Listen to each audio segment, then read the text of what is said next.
Vincent Malloy is 7 years old. He's always polite and does what he's told. For a boy his age, he's considerate and nice. But he wants to be just like Vincent Price.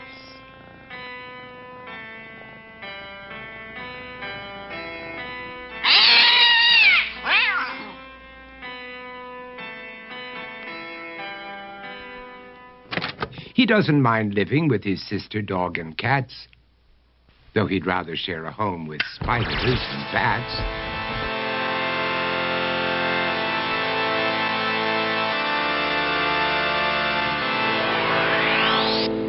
There he could reflect on the horrors he's invented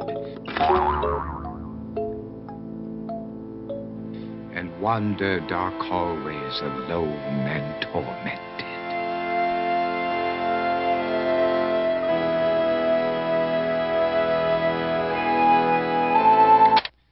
Vincent is nice when his aunt comes to see him, but imagines dipping her in wax for his wax museum.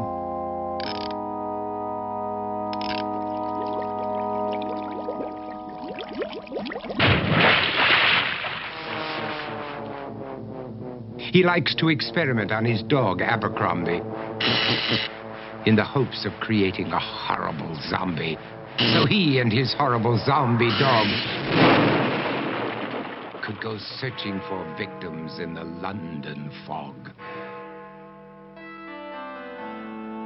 His thoughts, though, aren't only of ghoulish crime. He likes to paint and read to pass some of the time.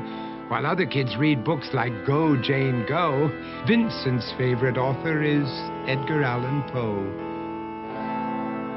One night, while reading a gruesome tale, he read a passage that made him turn pale. Such horrible news he could not survive, for his beautiful wife had been buried alive. He dug out her grave to make sure she was dead, unaware that her grave was his mother's flower bed. His mother sent Vincent off to his room. He knew he'd been banished to the Tower of Doom, where he was sentenced to spend the rest of his life alone with the portrait of his beautiful wife. While alone and insane, encased in his tomb, Vincent's mother burst suddenly into the room. She said, "If you want to, you can go out and play. It's sunny outside and a beautiful day."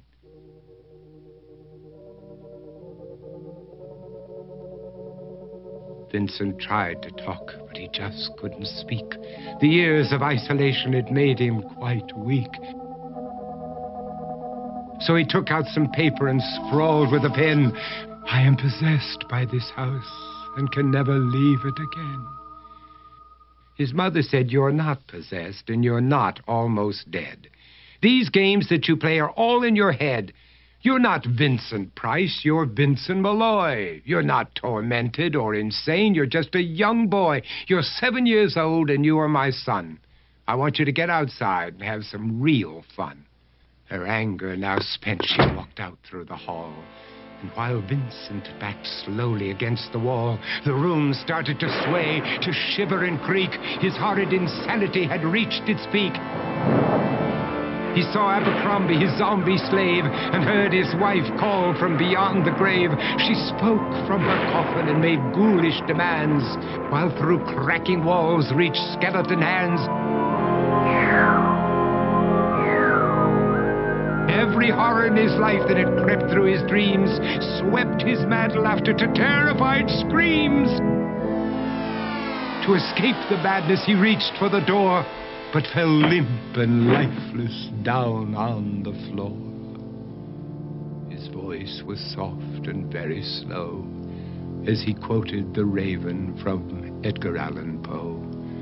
"And my soul from out that shadow that lies floating on the floor shall be lifted nevermore."